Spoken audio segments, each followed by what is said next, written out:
this is the Tesla valet card that I can use to start my car. So I'm going to dissolve it in acetone to get the chip out so I can take the chip to encapsulate it in a biopolymer and implant it in my hand and start my car. I've noticed they take about an hour to dissolve completely. They're a little bit heavier dutier than like a hotel room key.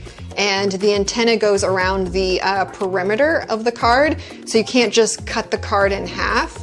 These Tesla key cards have no unique identifier on the card at all. So you can buy any of these cards and you can program it to any of your Tesla Model 3.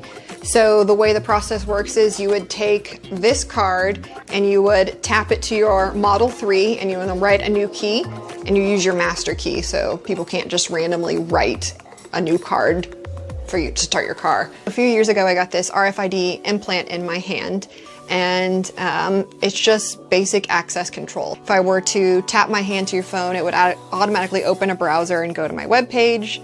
It also works with my front door, so it's just access control. And then I pre-ordered a Tesla Model 3 a few years ago, and I heard that the key card was actually going to be an RFID-based technology to start the car.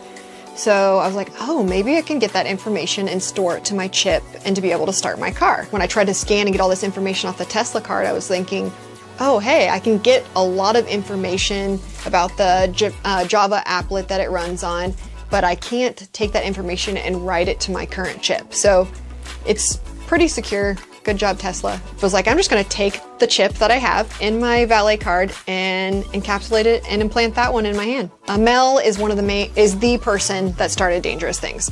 And the chip is very much similar. He went to like his vet, and it's the same chip to track for your dog. And he said, well, if it's safe enough for me, it's safe enough for my pet. So I kind of roped him into my Tesla hat because he's all this knowledge. And when I dissolved the chip, I sent it to him and he encapsulated it in biopolymer, which is safe to use for the body and under the skin. Talked to a few doctors. They were a little weary about doing this because it's kind of a questionable thing. End up finding a guy that does body modifications and things like that. He's very familiar with the process and sterilizing everything and the biopolymer and the flex and how it needs to be installed. If anyone is like a hardware hacker, they'll think this is ironic. The guy's name is Pineapple. So like the Pineapple Wi-Fi sniffer, I'm going to be having some guy named Pineapple install this chip in my hand that starts my car. They say like, oh, you can't like start your car with that. That's not secure. It won't work. And it makes me want to do it more, and not more because they say, no, you can't do it, and I want to like defy them. It makes me question why. Like, why can't you do it that way? Like, what are the limitations? And it actually makes me research. It's to be able to reverse engineer it, understand how it works, why it works that way, and then at the end, it's like going to the candy store. You're like, I did it. It's like the Sword of Destiny. You're like, ah.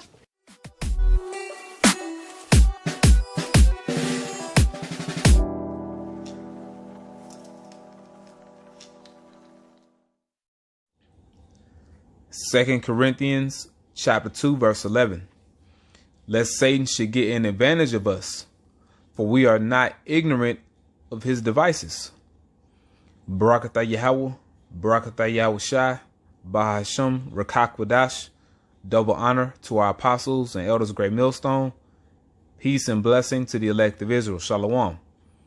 Welcome to another update of the Mark of the Beast is indeed the RFID chip. I'm starting off with this scripture here in 2 Corinthians chapter 2, verse 11.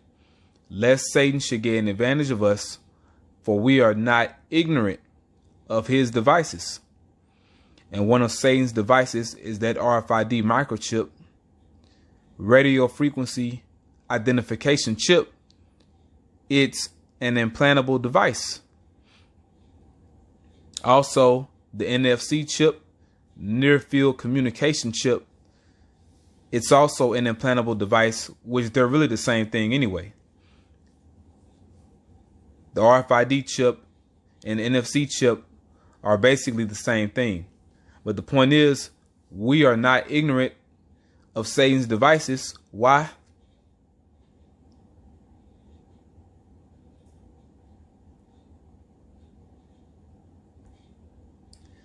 The book of Obadiah, verse 6. How are the things of Esau searched out? How are his hidden things sought up? Through research, by looking into it, by looking things up. This is how we are not ignorant of Satan's devices. So we know. We know what Satan's devices are. We are privy to it because we search it out. We look it up. Okay? Get some more scriptures really quick.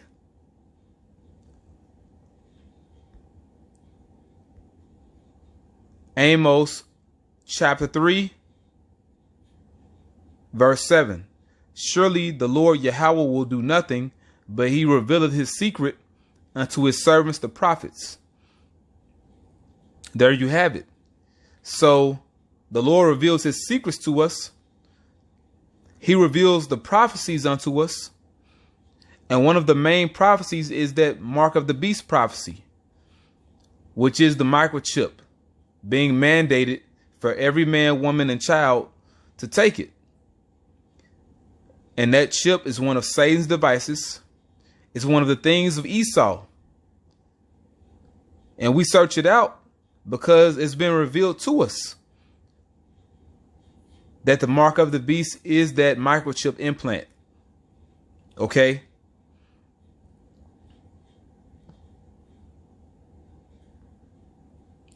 I have an article here.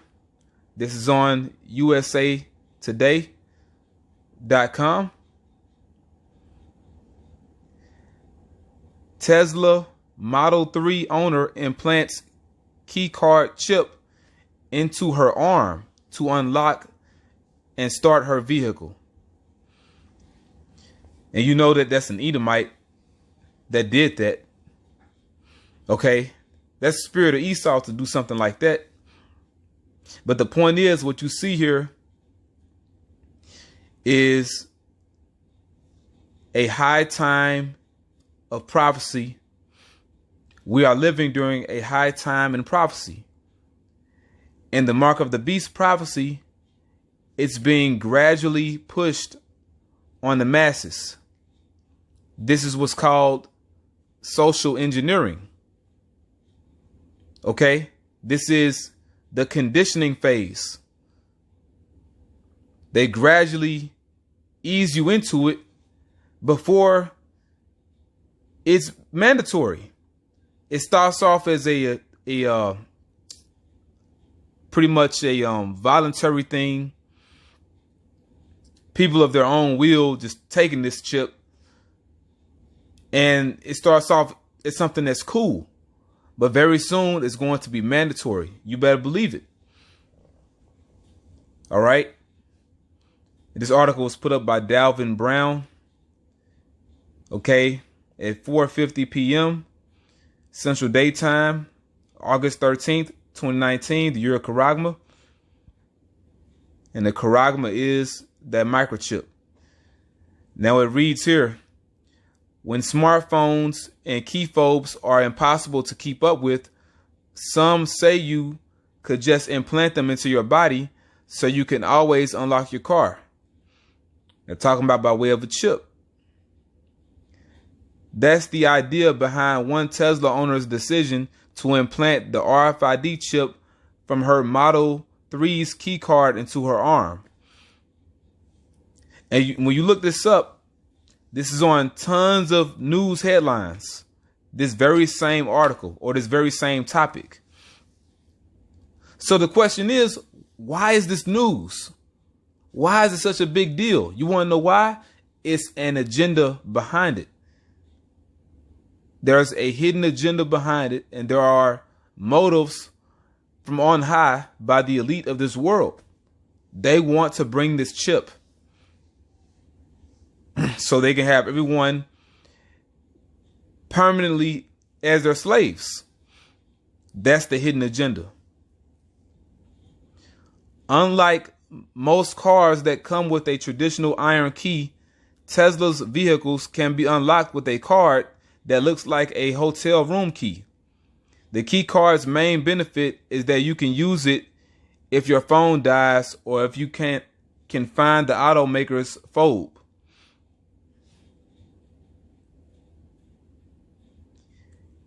Amy DD, a software engineer, recently posted a video on YouTube of what she refers to as a Tesla Model 3 hack. It's more accurately described as makeshift body modification or biohack that reportedly doesn't work all that great.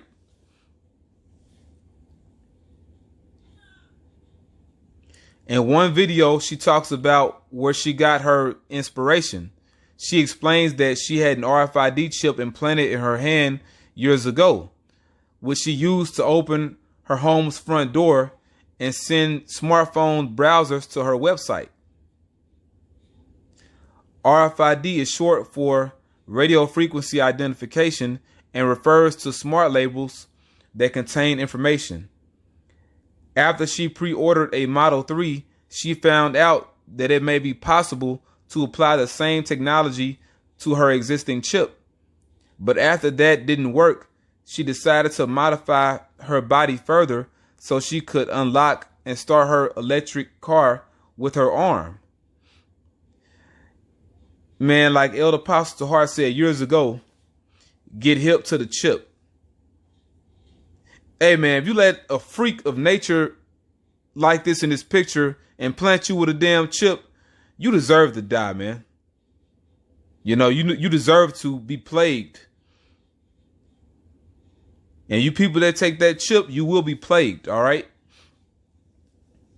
She then reached out to a guy who does body modifications and things like that, who's familiar with the process. She also said she gets a rush from reverse engineering things that people say can't be done. Damn freaks, man. But this chip is a thing of Esau. Esau doesn't find a problem with taking this thing because Esau doesn't believe in the Most High. In a second video, Amy shows the body modification specialist inserting the chip, which was encased in a biopolymer. Amy explains that she removed the RFID chip from the key card using acetone. The process took about an hour. She told The Verge that it does unlock her car, but only if she's about an inch from the console. She also says that her arm is currently swollen. The process was documented on Hackaday. Still, carrying a smartphone or a key card really isn't that hard, is it? Yeah, so people are straight up lazy, man. They're lazy. They don't want to do things. They want things done instantly. You know, so that's really the point on this right here. And I have another article right over here, which you can read all this on your own, but I'll read a little bit of it. This is on observer.com. Elon Musk's brain chip, which is the mark of the beast in the forehead, could be suicide of the mind, say scientists. Right, and this was put up August 14th, 2019, year of Karagma. Okay, these are all recent articles.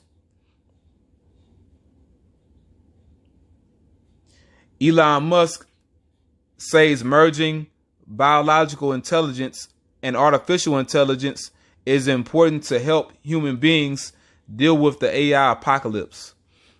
Which Elon Musk, he's a damn idiot. He even says that you cannot control artificial intelligence. So why would you want to implant somebody or implant mankind with a microchip that you can't control? You can't control the artificial intelligence that's pretty much going to be behind the chip.